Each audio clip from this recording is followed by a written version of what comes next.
যুদ্ধ যদি তারা শুরু করে এই যুদ্ধ আবার তাদের দেশে গিয়েই শেষ হবে। প্রত্যেকটি ছাত্র যেন রাইফেল চালাতে জানে, সামান্য field craft basic military training তাদেরকে আমরা দেব, যাতে করে কেউ আমাদের দিকে কোনো রক্তচক্ষু দিয়ে দৃষ্টিপাত করতে না পারে।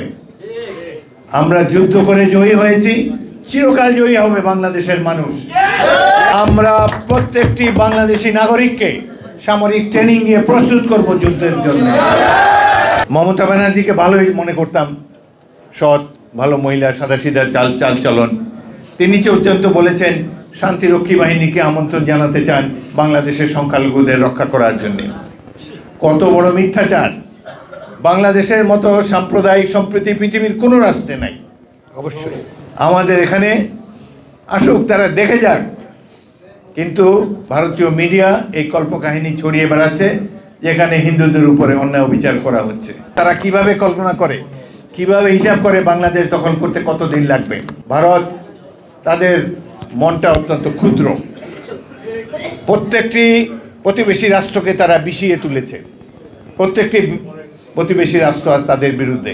সবচেয়ে বড় হিন্দু রাষ্ট্র নেপাল, তারা পর্যন্ত এদের বিরুদ্ধে।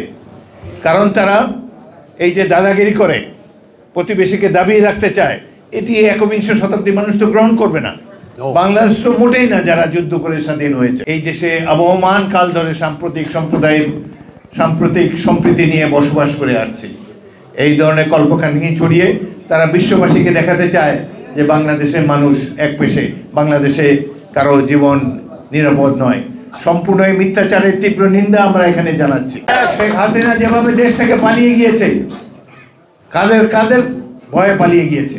৭১-এ আমার অধীনে ৫০০ ছাত্র ছিল, যাদেরকে আমার ব্যাটালিয়ন প্রথম ইস্ট বেঙ্গলে ট্রেনিং দিয়ে আমি সৈনিক বানিয়েছিলাম, মুক্তিযোদ্ধা বানিয়েছিলাম। অমিত বিক্রমে তারা যুদ্ধ করেছে। এদের মধ্যে ১০০ জন সম্মুখ যুদ্ধে শহীদ হয়েছে। কিন্তু তারা অস্ত্র নিয়ে যুদ্ধ করেছিল। বাট জুলাই আগস্ট মাসে এক অদ্ভুত দৃশ্য দেখলাম।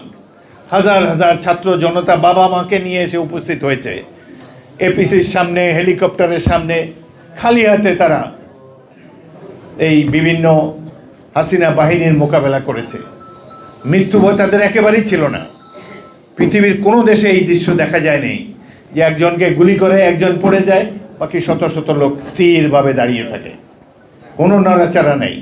তারা জীবনকে বাজি রেখে যুদ্ধে নেমেছে। বাসা থেকে যখন বেরিয়েছে নিজের ঠিকানা লেখা একটি চিরকুট বুক পকেটে রেখেছে।